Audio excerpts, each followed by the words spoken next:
오늘은 조가를 지어서 이스라엘 백성들을 위로한 그 하나님의 말씀입니다. 장례식을 가보면 그 유족들을 위로하는 게 쉽지가 않습니다.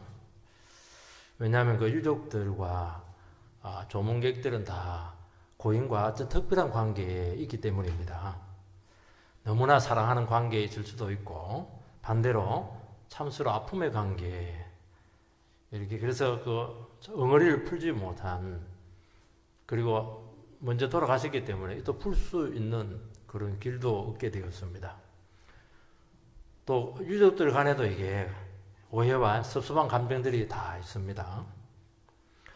저는 장례식에 왜 이렇게 예배가 많은가 참 생각할 때가 많습니다. 뭐 최소한 3번, 4번은 해야 되고요. 자녀들 중에서 교회가 다르면 또 예배 다 드려야 되고 이렇게 하는 것입니다. 예배가 많은 게 꼭 나쁘지 않고, 예배를 드리면서 하나님 앞에서 말씀으로 자꾸 생각을 하게 하고 정리를 하게 하고, 또 찬송 부르잖아요. 찬송을 또 부르면서 또 위로받고 힘을 내고, 그러면서 정리가 되는 것을, 그 슬픔이 잘 정리가 되고, 그래서 새 출발하게 하도록 그렇게 하신 주님의 그런 방법이라고 저는 믿습니다. 본문은 이스라엘이 길보아산에서 블레셋에서 완전히 패배했습니다. 하나님 나라가 이렇게 패배할 수 없거든요. 더 심한 것은 왕하고 왕자들 셋이 같이 죽었습니다. 왕하고 왕자 셋이 죽으면 어떻게 되겠습니까? 그러니까 너무 처참한 이런 현실이죠. 너무 비통한 그런 가운데 있습니다. 이때 이제 다윗은 이 백성들을 어떻게 해야 될 것인가? 이 망가진 이 하나님 나라를 어떻게 수습해 갈 것인가? 이것은 참 어려운 문제입니다. 이 어려운 문제. SNS를 통해서 할 수 있는 것도 아니고, 뭐 편지를 써서 보낼 수 있는 것도 아니고, 집회를 할 수 있는 것도 아니고, 참 어려운데, 오늘 보면 이 조화를 지어서 노래를 지어서 그것을 유다 백성들에게 부르게 합니다. 확실히 노래는 전파력이 빨라요. 그리고 아무리 힘들고 어려워도 슬픈 노래를 부르면 노래는 부를 수가 있어요. 기도는 안 돼도 노래는 가능하거든요. 노래를 불러서 백성들을 위로하고 찬송을 통해서 힘을 내게 하고, 이것은 기도할 힘조차도 얻게 되었을 때, 너무너무 절망이 되었을 때, 그때 쓸 수 있는 방법인 것이죠. 이 슬픔을 믿음으로 승화할 수 있어서 새 출발하게 한 것입니다. 이것을 보면 참 음악이 힘이 있고 찬송이 굉장히 힘이 있습니다. 그게 다윗이 이 찬송의 힘을 알았던 것이죠. 음악의 힘을 알았다는 것입니다. 여러분, 다윗과 두 고인의 관계는 참 특수합니다. 사울은 다윗하고 원수의 관계였습니다. 그리고 그 아들 요나단은 이 세상에서 어느 누구보다도 가까운, 정말 여인의 사랑보다도 더 깊은 사랑의 관계였습니다. 극과 극이에요. 이 두 사람이 같이 사망을 하게 되었는데, 이 죽음을 어떻게 조문해야 될 것인가? 어떻게 받아들여야 될 것인가? 또 시리에 빠져있는 하나님의 백성들을 어떻게 일으켜 세워야 될 것인가? 이것이 실제 상황에서는 결코 쉽지가 않았다는 것이죠. 다윗은 이 문제에 대해서 쇼라든지 이런 식으로 정치적인 제스처를 취하지 않았어요. 자기가 먼저 깊이 고통스러워했고, 그 슬픔과 비통함을 충분히 자기가 공감을 하게 되면서 이것은 내 혼자 이 문제를 이렇게 소화해서 될 문제가 아니구나. 이걸 같이 나눠야 되겠다. 내가 슬퍼하고 기도하고 주님 앞에서 참 이 문제를 가지고 괴로워하고, 다윗처럼 사울의 문제를 가지고 기도 많이 한 사람 누가 있겠어요? 다윗처럼 사울을 대해서 깊이 이해한 사람 누가 있겠어요? 사울처럼 관계가 참 복잡한 사람이 누가 있겠어요? 다윗처럼. 그러니까 다윗은 이 모든 문제에 대해서 이미 평상시에 충분히 하나님 말씀 앞에서 정리가 되어 있기 때문에 막상 사울이 불행에 빠졌을 때, 또 하나님의 백성들이 불행에 빠졌을 때 그 불행을 빨리 간파할 수 있게 되었었고, 그리고 나에게 이제 좋은 기회가 왔구나, 이제 내 시대가 왔구나, 그렇게 한 것이 아니고 그 문제를 하나님 앞에서 영적으로 깊이 바라보면서 충분히 슬퍼하고 그 자리까지 같이 들어가게 된 것입니다. 그래서 하나님께서 기가 막힌 말씀을 허락하셨고, 이것은 네 혼자 가지고 쓰면 안 된다, 이것을 전 백성들에게 전부 다 전파해서 네가 정리한 이 말씀을 가지고 같이 백성들을 위로해라, 정리해라, 참 이렇게 한 것입니다. 자기가 그냥 작사하기 위해서 그렇게 한 게 아니에요. 자연스럽게 나온 거예요, 이게. 그래서 우리가 평상시에 영혼들을 사랑하고 하나님의 백성들을 사랑하고 교회를 사랑하고 그 문제를 가지고 고민하고 밤새우고 또 몸부림치고 이런 것들이요, 위기 상황 때 얼마나 힘이 되는지 몰라요. 내처럼 고민 많은 사람 있으면 누가 있습니까? 근데 그 사람이 그냥 하나님의 말씀을 가지고 그걸 정리를 하고 위로하고 또 노래를 부르고 같이 기도하자고 그렇게 하고 이렇게 하니까 싹 수습이 되는 거예요. 여러분, 이렇게 되기 바랍니다. 얼마든지 가능하거든요. 첫 번째는 슬픔을 활의 노래를 지어서 부르게 했다는 것입니다. 17절 18절 말씀을 보면 다윗이 이 슬픈 노래로 사울과 그의 아들 요나단을 조상하고 명하여 그것을 유다 족속에게 가르치라 하였으니 곧 활노래라. 야살의 책에 기록되었으되. 노래는 이 치유하는 힘이 참 상당합니다. 노래 기쁜 노래 이런 것보다도 참 아픔이 있는 노래. 우리나라 여성들 같은 경우 한해 노래가 있잖아요. 그 한해 노래를 구성진 노래를 부르면서 싹 다 이겨냈거든요. 기가 막히게 치료하는 힘이 있고 뭔가 영감 같은 것이 있는 것 같아요. 그 마음을 막 이렇게 어느 누구도 이해하지 못하는 내 마음을 이렇게 쓰다듬어주는 그런 능력이 있는 것입니다.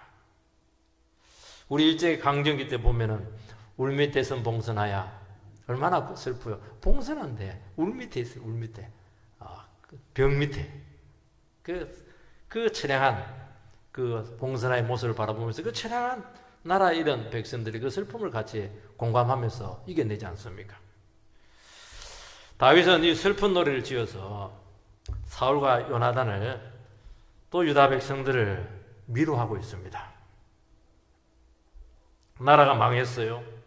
왕과 왕자들을 다 잃어버렸습니다. 너무나 모든 것을 다 잃었습니다.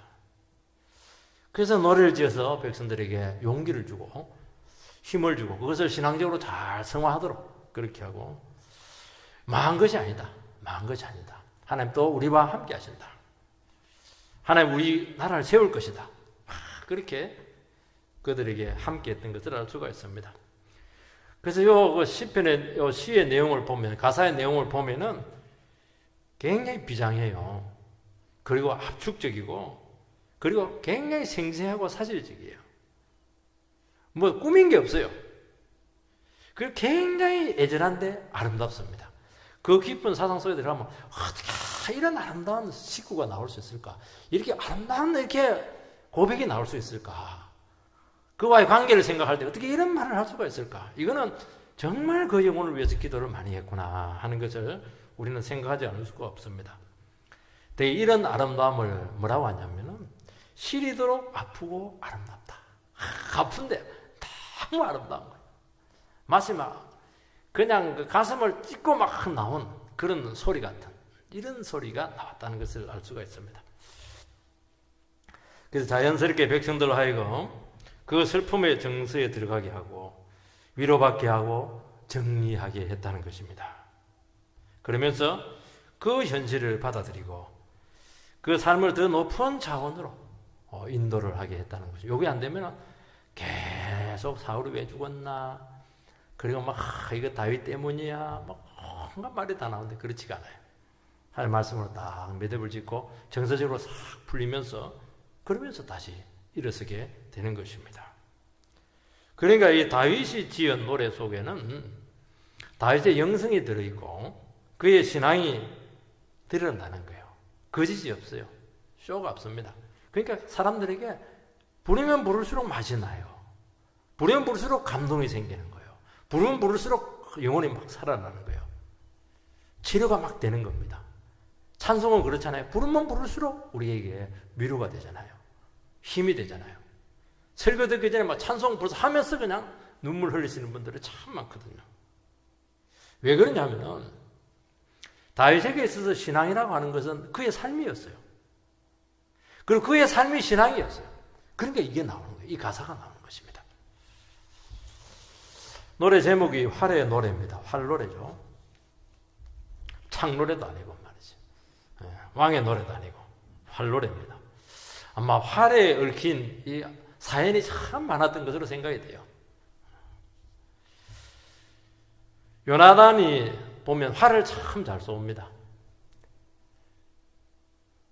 아버지 사울이 정말 다윗을 싫어하는지 미워하는지 좋아하는지 그것을 이제 요나단이 알아보고 활을 가지고 하자. 네 앞에 막 있으면 떠나는 거예요. 그리고 막 가까이에 활을 쏘면은 사울이 너를 안 미워하니까 왕궁으로 돌아오라는 겁니다. 그러니까 막 인생에 광야로 내쫓기느냐 아니면 다시 왕궁으로 돌아가느냐 너무너무 인생에 가장 처참한 그런 있었을 때 이 활을 가지고 딱 그 신호를 주었던 것입니다. 그게 사연이 많은 거예요, 이게. 그리고 사울하고 요나단은 베냐민 지파입니다.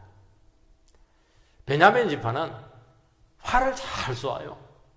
그리고 왼손잡이가 굉장히 많았어요. 왼손잡이 사람들이 재주가 많거든요. 우리나라도 그렇지만 그 당시 사람들도요, 왼손잡이를 좀 이상하게 봤거든요. 그래서 양손잡이가 많아요. 원래 왼손잡이가 많은데 이상하게 보니까 자꾸 오른손을 쓰니까 양손잡이가 되는 것이죠. 손흥민이처럼. 그런 식으로 되는 거예요. 그러니까 이스라엘의 주무기였고 베냐민 지파의 주무기였습니다. 여러분 군인들이 전쟁을 나갈 때 군가를 부르게 되는데 막 어떻게 하냐면 군가 부를 때 여러 가지 방법이 있어요. 어떤 데는 가슴을 치면서 사나이로 태연한 가슴을 막 치기도 하고요. 어떤 데는 그 소총이죠. 소총을 갖고 땅을 사나이로 팍 때리고 이렇게 하고 이렇게 해요. 그러면 그거 굉장히 장엄해요. 한 100명씩 아주 막 하면요. 얼마나 용기가 나는지 사기가 막 올라가요. 그 당시는 활을 가지고 방패를 막 때렸던 것 같아요. 방패를 팍 때리면서 그냥 군가를 부르고 이렇게 했던 것으로 생각이 돼요. 굉장하죠. 딴 생각 안 하고 긴장하게 하고 사기를 진작시키고 다운된 감정을 막 고양시키고 이런 효과들이 참 많습니다. 어찌 보면 사울의 죽음을 내심 기뻐하고 봐라 나를 이렇게 미워하고 그렇게 신앙적으로 안 하더니만 하나님께서 그를 심판했다. 말은 할 수는 없지만 속으로 그렇게 생각할 수 있거든요. 근데 다윗은 그런 모습이 전혀 안 보여요. 그게 너무 신기해요. 사람들은 자꾸 이 다윗의 이런 모습을 보면서 이거는 정치적인 제스처다. 이것은 쇼를 한다. 그렇게 찾으려고 하는데 진짜 그게 하나도 안 보여요. 정말 뉘앙스도 없어요. 그게. 정말 그의 죽음을 슬퍼하고 안타까워했다는 것을 알 수가 있습니다. 왜냐하면 다윗은 사울에 대해서 하나님과의 관계에서 다 정리가 되었다는 것을 이야기하는 것입니다. 하나님과의 관계에서 정리했다는 것은 네하고 나하고 관계 끊는다는 게 아니에요. 하나님과의 관계에서 정리되었다고 하는 것은 하나님의 뜻을 찾은 거예요. 거기서 하나님 뜻을 찾은 거예요. 그러면서 정말 하나님 앞에서 이 정리가 되었다는 것을 알게 되고 그리고 자유하게 되었다는 걸 알게 되고 하나님을 정리됐다 하는 것은 배척하는 게 아니에요. 정말 그 영혼이 소중하다는 것을 깨달은 거예요. 그게 정리되는 거예요. 나는 정리됐어. 당신은 아니야. 이게 아니라니까 이게요. 정말 당신이 있으니까 내가 있었다고. 이웃불문하고. 당신이 없으면 내가 얼마나 문제가 많았겠다고. 뭔가 이렇게 하나님 앞에서 고마움을 표현하고 감사를 표현하고 그렇게 깨닫지 못하는 그 영혼들에 대해서는 또 같이 기도해주고 이러니까 덕을 너무 많이 봤으니까 정리가 되지. 그래 않고 어떻게 정리가 되겠어요? 그것 때문에 사랑을 많이 받고 은혜를 많이 받았으니까 정리가 되지. 내가 그 사람 때문에 망했다 그렇게 하면 어떻게 그거 정리가 되겠어요? 하나님은 그런 분이라니까요. 우리 주위에 있는 사람들 어느 누구든지 필요한 사람이 없는 거예요. 주님 앞에서 기도하고 나가면 너무너무 소중한 사람이고 어차피 서로 이해하지 못하는 사람들이 나에게 너무너무 소중한 사람이라는 것을 고백을 하게 된다니까요. 그럼 너무 소중한 거예요. 소중한 거예요. 나에게 잘해주는 사람은 소중하나요? 안 그래요. 그래요. 그렇지 않은 거예요. 그래서 사울처럼 그가 만약에 옹졸한 마음이었다면 어떻게 이런 노래를 지을 수가 있겠습니까? 여기서 품격이 나오는 거예요. 원수에 대해서 상처를 준 사람에 대한 그 사람이 불행하게 되었을 때 어떻게 반응하는가 하는 것을 보면 이 사람의 인격에 품격이 딱 나오는 겁니다. 이때 막 아이고 잘 됐다 말은 안 하더라도 똑같아요. 그러면 안 돼요. 진짜 안타까워해야 되고 슬퍼해야 되고 위로해줘야 되고 정말 잘 되기를 위해서 기도해줘야 되고 이게 하나님의 백성들의 모습이죠. 우리나라 안 그렇잖아요. 남의 불행을 막 샅샅이 조작하고 막 없는 것도 만들어내가지고 거꾸로 때리고 그러니까 품격이 너무 떨어지는 거예요. 사회적인 품격이. 우리나라 조상들은요 죽은 사람 막 몇 가지 다 파가지고 막 그냥 복수를 해요. 부관참시. 죽은 사람 파가지고 뭐 하려고 그래요. 사울 때문에 상처와 아픔은 컸지만은 얼마나 참 그 영혼이 있었기 때문에 이스라엘을 지켰잖아요. 그리고 그의 마음을 성령으로 다스렸을 때 정말 다윗의 인격과 영성이 그렇게 풍성해지는 것을 우리는 알 수가 있습니다. 다윗은 자기와의 관계에서는 어려움이 있었지만 그래도 거기에 대해서 한마디 말하잖아요. 자기 안에 그 문제가 다 극복이 되었고 다 자주하게 되고 다 이해가 되었고 주님 안에서 전부 다 말씀 안에서 소화가 되었기 때문이라고 말씀하고 있습니다. 여러분 원수가 죽었다고 해서 복수심 없어집니까? 아니에요. 하나님의 다 묻는 사랑과 은혜만이 십자가 사랑만이 우리의 모든 것들을 전부 다 풀어줄 것입니다. 다윗은 죽은 자에 대한 예의로 쇼를 한 것이 아닙니다. 하나님의 기름 부음 받은 그 존귀한 종이고 이스라엘 위해서 너무나 크게 쓰였던 수고한 종이었습니다. 사람은 자기 관계가 좀 안 좋으면 무조건 다 나쁜 사람이에요. 그러니까 객관성을 잃는 것이거든요. 아니에요. 너무너무 좋은데 이 부분이 조금 약한 거예요. 그러면 어떻게 되는 거예요? 눈물로 기도해줘야죠. 이 부분만 좋으면 막 너무 안성맞춤이야. 너무너무 좋은 거예요. 치명적인 약점이지만 그러면 우리 보는 눈이 얼마나 객관적인지 몰라요. 하나님께서 거기에 기름을 부으실 것입니다. 두 번째는 이스라엘로 슬픔에 동참하게 한 것입니다. 19절 말씀을 읽어보면 이스라엘아 내 영광이 산 위에서 죽임을 당하였도다. 오라 두 용사가 엎드려졌도다. 첫 가사를 시작하는데 이스라엘아 이렇게 부르고 있습니다. 그러니까 다윗은 자기의 관점에서 이 슬픔을 보지 않았고 이스라엘 백성들의 관점에서 보았다는 것입니다. 이게 신앙이죠. 내 관점에서 보면 원수예요. 그러나 이스라엘 백성의 관점에서 보면 너무나 소중한 왕입니다.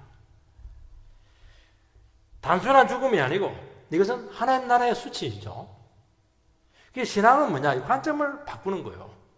내 관점에서 말씀의 관점으로 신앙적인 관점으로 하나님의 관점으로 바꾸는 것입니다. 이게 빨리빨리 버전이 바뀌어야 되는 것이죠. 그러면 문제될 게 하나도 없어요. 나는 관점이 안 바뀐다. 그거는 아직 믿음으로 반응을 안 해서 그렇거든요. 무조건 바꾸어내야 돼요. 그러면 내 감정이 중요치가 않아요. 이 고통은 백성들의 슬픔인 거예요. 그럼 할 일이 생기는 거예요. 내가 지금 혼자 슬퍼할 때가 아니구나. 내보다 힘들어하고 있는 그 영혼들을 붙들어 줘야지. 그런데 기도가 달라지고 활동이 달라지는 것입니다. 여기서 보면 이스라엘의 영광이 산 위에서 죽임을 당했다. 그렇게 표현하고 있습니다. 이스라엘의 영광이 무엇이죠? 이스라엘의 영광이 사울왕의 영광이에요. 요나단의 영광입니다. 이 두 사람은 이스라엘의 자랑이요. 영광입니다. 우리 대한민국의 자랑이 누굽니까? 손흥민, 김연아. 어디 갔다 놔도 경쟁력이 있잖아요. 어디 갔다 놔도 다 사람들이 인정하잖아요. 우리 과거에 막 그냥 시골에서 막 S대 들어갔더라 막 프랭카드 붙입니다. S대 들어갔다고. 가문의 자랑이에요. 가문의 자랑. 너무나 탁월한 영웅이었고 경쟁력이 있었습니다. 그런데 그들이 산 위에서 죽었어요. 전쟁 중에서 끝까지 싸우다가 죽었어요. 도망가다 죽은 거 아닙니다. 여러분 전사해도요. 전사자들의 그 사인을 규명할 때 총을 등에 맞았느냐 아니면 가슴에 맞았냐 달라요. 등에 맞은 것은 도망가다가 맞은 것이고 가슴에 맞은 것은 싸우다가 맞은 거예요. 상이 완전히 달라요. 급수가 달라요. 분장 급수가 달라요. 그러니까 사울왕은 막 그냥 화살이 가슴에 꽂혀버렸어요. 여러분 죽음이라고 해서 똑같은 죽음이 아닙니다. 아까운 죽음이 있고 죽어서는 안 될 인물이 있고 충격이 참 크다는 거예요. 그러니까 이 두 용사들은 끝까지 이스라엘을 지켰고 길보아산에서 패했지만은 정말 최선을 다했던 그런 이스라엘의 영광이고 영웅이었어요. 당연히 이것은 칭찬받아 마땅하죠. 이것은 길이길이 보존해야 되겠죠. 근데 성경에서 말하고 있는 것은 그 이면의 내용이 있다는 거예요. 참 이 왕을 통해서 왕자를 통해서 많은 유익과 왕을 통해서 유익과 복을 이스라엘 백성들이 받았지만은 그 죽음과 함께 끝나게 되었고 이것은 오래 가지 못했다는 것입니다. 이스라엘에 실제적인 도움을 주었지만은 분명한 한계가 있었었고 본질적인 복은 아니었습니다. 왜냐합니까? 기름 부음 받은 종이 이렇게 산 위에서 비참하게 죽어서는 안 되는 것이거든요. 존귀한 사람이잖아요. 끝까지 살아남아야죠. 하나님이 붙들린 종인데 하나님께서 안 죽이면 안 죽는 거거든요. 기름 부음 받은 종이 죽었다는 건 하나님의 허락하에 이루어진 것이거든요. 이 비참하다는 거예요, 이것은. 여러분, 성령의 기름 부음이 나타나게 되면은 항상 이깁니다. 항상 끝이 축복이에요. 왜냐하면 성령의 기름 부음이 능력으로 나타나게 돼서 모든 것을 감당하게 되고 한계를 다 극복을 하게 한다는 것입니다. 사울은 원래 기름 부은 종이었고 정말 성령의 능력이 출중한 사람이었는데 이게 없어져 버렸어요. 어느 순간 말씀을 버리고 그냥 성령 역사를 소홀히 하면서 막 정신병에 걸리기도 하고 미움하기도 집착증에 걸리기도 하고 편집증에 걸리기도 하고 의심을 해도 너무너무 의심을 하게 되고 왜 그러냐니까 이 기름 부음의 가치를 몰라서 그래요. 사울처럼 성실한 사람 누가 있어요? 사울처럼 정말 효자가 누가 있습니까? 그는 정말 최선을 다했어요. 죽을 때까지 막 가슴에 그냥 화살이 맞으면서까지 그냥 싸웠어요. 늘 힘들었어요. 겨우겨우 나를 지켜냈어요. 얼마나 대단해요. 겨우겨우라도 지켜냈잖아요. 근데 그게 한계였고 고갈이 오면서 어려움을 많이 겪게 되었고 일시적으로 사용되었다는 것입니다. 거기에 비해 다윗은 이 기름 부음의 가치를 너무나 잘 알고 있었어요. 그는 늘 기름 붓고 나서 늘 성령의 역사가 끊이지를 않았다는 것입니다. 근데 한번 끊어질 수가 있었는데 언제 딱 끊어졌냐니까? 죄 짓고 나서 바세바와 잘못된 관계를 맺고 나서 그때 성령이 그를 떠나버렸어요. 그래서 시편 51편에 보면 뭐라고 기도하냐니까 성신을 내게서 거두지 마옵소서 그 기도를 합니다. 다윗은 뭘 하냐니까 성령께 나와 함께 할 때와 성령이 떠났을 때를 너무 확연하게 구별했다는 거예요. 성령이 함께 할 때는 하늘이에요, 하늘. 성령이 떠나버리면 완전 지옥이에요. 하나님의 백성들은 그걸 아는 거예요. 우리는 자꾸 뭐 내게 힘이 있나 능력이 있나 그게 아니에요. 나에게 성령이 역사하고 있는가? 아니면 성령이 떠나가지고 죄 지었으면 성령이 떠나게 돼 있거든요. 그러니까 이게 기쁨이 없는 거예요, 이게.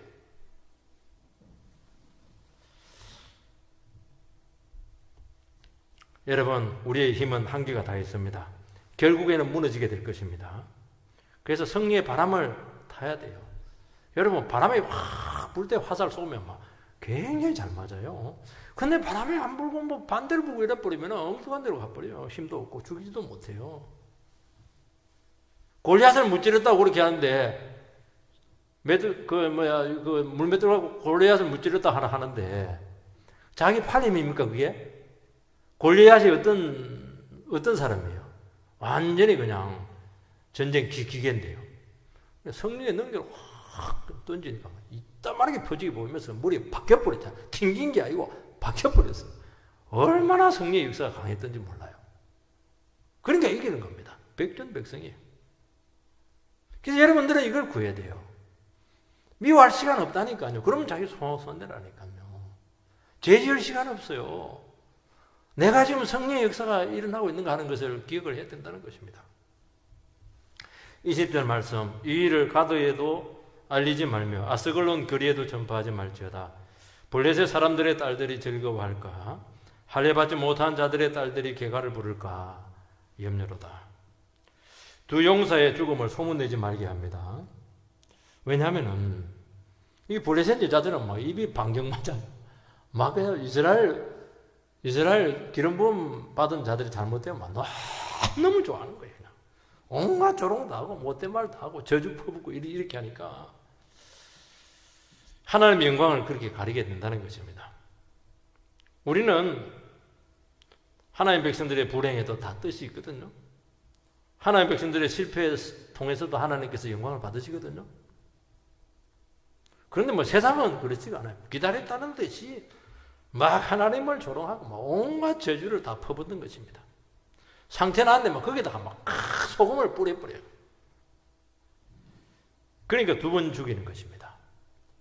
그래서 하나님 백성들의 불행은, 아픔은 숨겨놔야 돼요. 그걸 세상에 얘기해봐야 절대로 좋은 소리 더 듣지 못해요.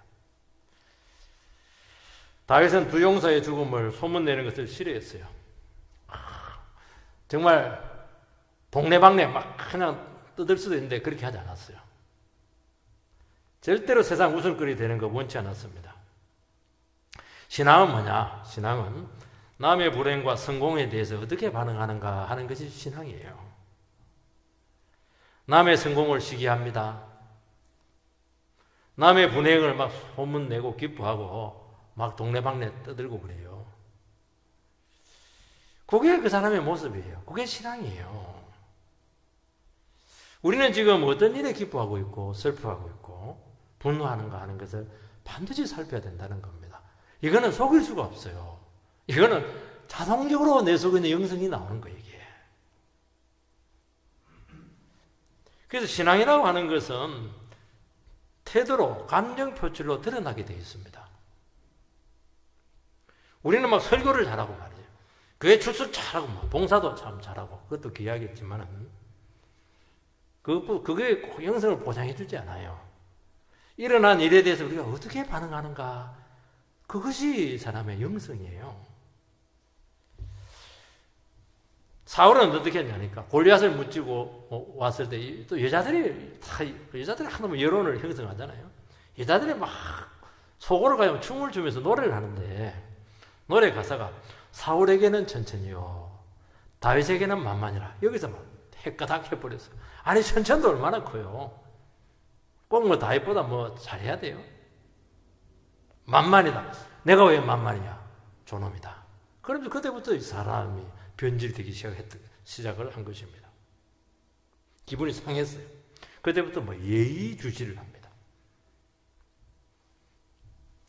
여러분, 원수를 위해서 복을 빌어주고 잘되게 하는 것이 그게 영성이라고 말씀하고 있는 거예요. 그러니까 우리 감정을 얼마나 성령으로 다스려야 되는가 하는 것을 알아야 되는 것입니다. 이게 영성이에요. 이런 사람이 돼야 되는 것이에요. 그걸 잘한 사람이 요나단이잖아요. 21절, 길보아 산들아 너희 위에 이슬과 비가 내리지 아니하며 재물 낼 밭도 없을지어다. 거기서 두 용사의 방패가 버림받음이라 곧 사울의 방패가 기름 부음을 받지 않음같이 되미로다. 길보아 산은 막 저주를 하면서 두 용사의 죽음을 애도합니다. 우리는 막 그냥 다른 사람의 불행을 보면 사람을 갖고 자꾸 저주를 해요. 아버지 죽었는데 막 신우에 갖고 막 욕을 하고 막 그냥 며느리 가지고 막 자꾸 욕을 하고 이렇게 하는 거예요. 그러니까 이상해지게 되는 거예요. 그리 하지 마시고 막 기둥을 갖고 욕해요. 기둥아 저주받아라 이렇게. 그거는 괜찮아요. 뭐 그런 것들이야 뭐 상관없어요. 사람을 갖고 자꾸 저주하고 그렇게 하면 안 돼요. 너무 큰 것을 잃었고 너무 큰 실패였습니다. 중국에 가면은 어느 공원에, 중국이 얼마나 지금 영국이나 서양 열강들에게 19세기 말에 그냥 두들겨 맞았습니까? 그래서 그 서양 열강들이 부순 그 왕궁인데 그 왕궁을 그것을 정리를 하지 않고 그 부순 그걸 그대로 보관을 해놨어요. 왜냐하니까 그때 그 치욕을 잊지 말고 기억하자. 그런 공원이 있습니다. 여러분, 길바라고 하는 뜻이 원래 풍요하다는 것입니다. 굉장히 풍요의 땅이었어요. 근데 거기에 두 용사의 방패가 버림받았습니다. 다른 방패는 버림받아도 돼요. 왕의 방패는 버림받으면 안 되는 거예요. 끝난 거예요. 그건. 왕자님의 방패는 버림받으면 안 되거든요. 끝까지 지켜줘야 되는 것입니다. 그리고 사울의 방패를 뭐라고 얘기했냐니까 거기에 사울의 방패가 기름 부음을 받지 아니함 같이 됨이니라. 여러분 총이 제대로 작동을 하려면 기름을 자꾸 칠을 해야 되거든요. 닦아야 돼요. 방패가 제기를 하려면 거기에 막 기름 막 닦아가지고 반질반질해야 돼요. 햇빛에 보면 번쩍번쩍해야 돼요. 근데 방패가 그냥 기름 부음을 받지 못하게 녹이 쓸어버렸어요. 그러니까 얼마나 처절하고 용감하게 그들이 싸웠던가 하는 것을 알 수 있습니다. 왕이 그렇게 나서서 싸울 정도까지 가면 안 되는 거예요. 이게. 여기 보면 참 유명한 표현들이 나옵니다. 22절에 보면 죽은 자의 피에서 용사의 기름에서 요나단의 활이 뒤로 물러가지 아니하였고 사울의 칼이 헛되이 돌아오지 아니했다. 사울이 칼을 탁 했는데 허공을 친 적이 없다는 거예요. 칠 때마다 죽였다는 거예요. 요나단의 활을 잘 쏘았는데 활을 쏠 때마다 막 죽은 자의 피가 막 터져버리고 말이죠. 그 용사들의 기름이 막 그냥 터져 나왔다는 거예요. 백발백중이었다는 거예요. 얼마나 잘 싸웠어요.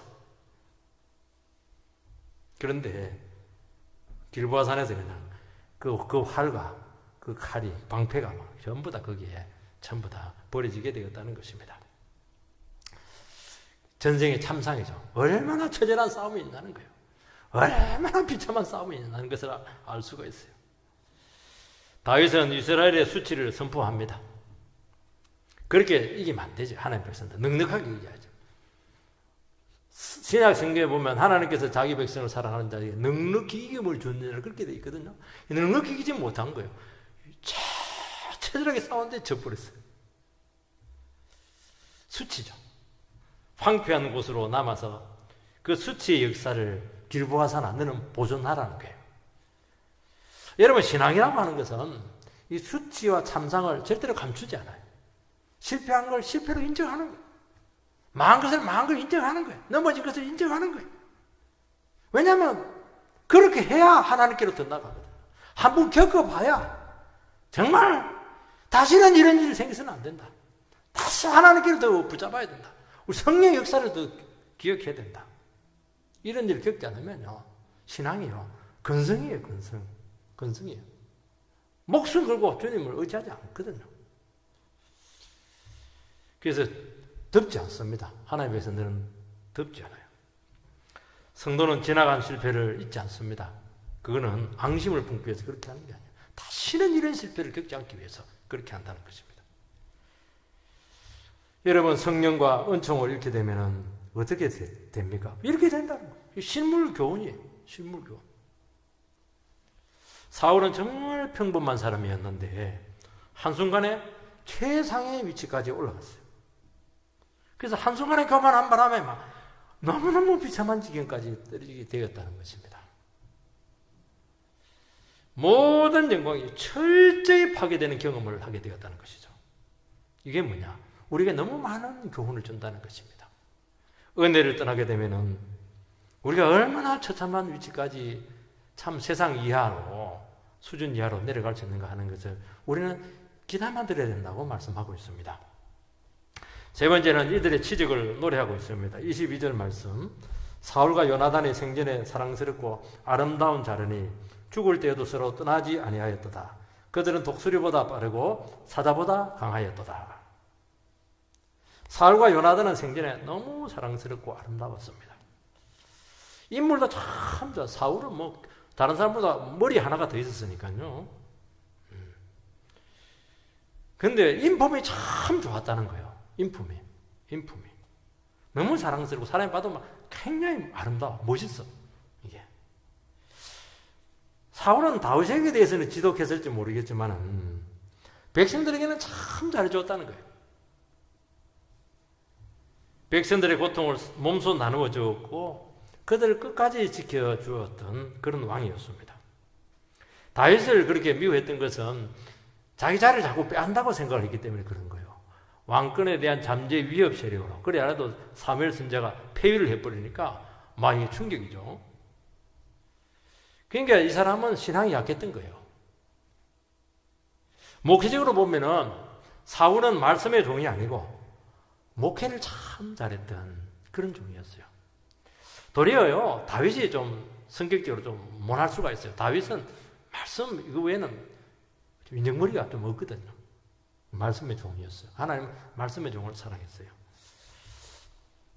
그런데 사울의 이런 목회적인 모습들이 이스라엘을 정치적으로 안정을 주었고 경제적으로 부유하게 만들었습니다.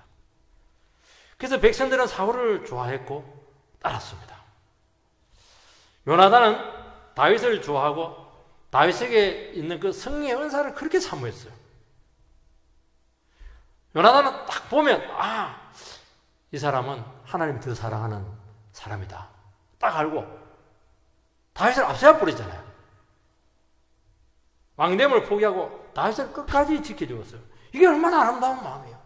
여러분이 태자의 위치에 있었으면 아무리 뛰어난 사람이 있어도 그 사람을 차기로 생각을 했겠습니까? 저는 이렇게 생각했을 것 같아요. 사울, 다윗, 요나단 여기까지도 생각할 수도 있었겠다 생각을 해요. 하나님께서는 다 치워버렸어요. 다윗만 딱 남겨놨어요. 다윗을 따라가지 않고 부친에게 끝까지 충성했고 죽을 때도 같이 죽었습니다. 참 아름답다는 게 아름답다는 게. 여러분 다윗과 요나단의 관계는 서로를 잘 인정해요. 그 마인드가 똑같아요. 신학이 똑같아요. 그 자기 필요에 따라서 주장하잖아요. 요구하잖아요. 자기 길 가는 거예요. 진리를 사랑하고 성령의 은사와 진정한 가치를 그들은 소중하게 여겼다는 것입니다. 요나단하고 사울의 관계는 좀 달라요. 일단 아버지하고 신학적으로 맞지가 않아요. 왜냐하면 사울이 신앙적이지 않습니다. 그런데도 불구하고 끝까지 요나단은 아버지와 함께합니다. 그러니까 영적으로 안 맞는데 신학적으로 안 맞는데 말씀이 일단 다른데 같이 하라니까 요나단의 입장에서는 굉장히 힘든 거예요. 힘들면 이해를 하려고 해야 될 것이거든요. 또 자기를 죽여야 돼요. 맞춰가야 된다는 것입니다. 이게 너무 아름답고 귀한 은사라는 거예요. 이게. 이건 아무나 할 수 없어요. 헤어져 버리지.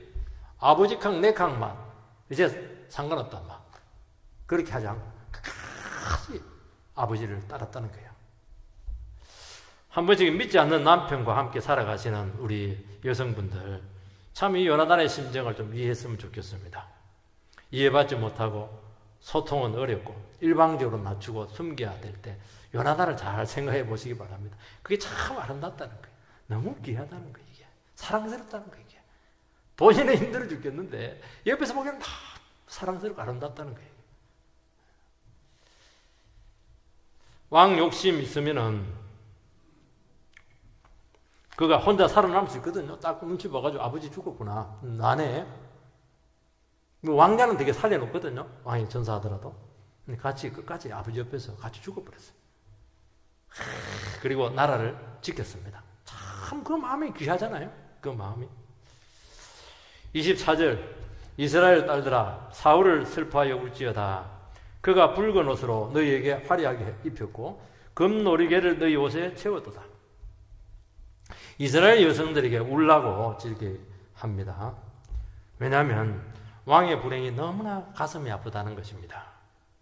이것이 이스라엘 사람의 마음이에요. 이게 하나님의 백성들의 마음이라는 거예요. 적의 불행은 나의 행복이다. 그거는 이스라엘 백성들의 마음이 아니에요. 적의 불행은 나에게도 아픔이라는 거예요. 아픔이라는 거예요. 행복일 수가 없어요. 사울 때문에 그동안 갈등이 많았고 나뉘었고 막 정말 오해도 많았어요. 이때 그 상대가 불행하게 되었을 때 어떻게 해야 됩니까? 적의 불행은 나의 행복이구나. 이게 세상의 원리예요. 아니에요. 그때 잘해야 돼요. 그때 같이 슬퍼하는 거예요. 혼자 슬퍼하지 말고 이스라엘 여성들은 다 그 전부 다 여론을 형성하는 주 멤버들이니까 이스라엘 여성들아 너희들도 정말 슬퍼해라. 너희들 혜택 얼마나 많이 받았냐. 사울이 금놀이게 막 브라치 이런 것들 막 그냥 목도리 이거 옛날에 그 브라치 달고 있는 그 놀이개 그거 달고 있는 거는 굉장히 잘 사는 것이거든요. 너희들 얼마나 행복하게 해줬냐. 울어라 울어. 그렇게 하는 거예요. 이게 얼마나 귀한 영성인지 몰라요. 그래서 이해관계에 있는 사람들의 그 불행을 도리어 나눔의 기회가 되지 않게 하고 하나 되게 하고 싸매고 회복시키고 이때 아니면 절대 회복 안 되거든요. 그렇게 한 것을 알 수가 있습니다. 그래서 절대로 고마움을 잊지 마라. 그렇게 했던 것입니다. 여러분, 사울의 통치 결과 이스라엘은 정치적인 안정이 왔고 경제적인 부를 가지고 왔습니다. 사울은 나라를 잘 지켰지만은 하나님 마음에 합한 종은 아니었습니다. 하나님 마음을 잊지 못했어요. 이 부분이 항상 걸림돌이었어요. 마음이 합해야 되거든. 다윗처럼. 그래야 하나님의 뜻을 이루어 드리는 것입니다. 얼마나 많은 업적을 남겼습니까? 그런데 결론적으로는 하나님의 뜻을 따르지 못했다는 거예요. 그러니까 하나님께서 끝까지 같이 못 가는 거예요. 하나님 마음에 합해야 끝까지 가는 겁니다. 그리고 영원히 자손들에게 그 하나님의 원리를 유산으로 물려줄 수, 믿음의 유산을 물려줄 수가 있거든요. 그 부분에 대해서 사울은 실패했다는 거예요. 우리는 오늘 이 시간 주님 앞에서 정말 우리 자신의 모습을 잘 보기 바라고, 우리가 우리 주위에 있는 많은 사람들을 상대를 하고 또 현실적인 아픔들과 슬픔들을 생각할 때 이 문제를 어떻게 신앙적으로 승화시킬 것인가 하는 것이 영성이라는 것을 알고 평상시에 우리의 마음을 주님 앞에서 깨끗하게 자꾸 만들으시기를 주의 이름으로 축복합니다.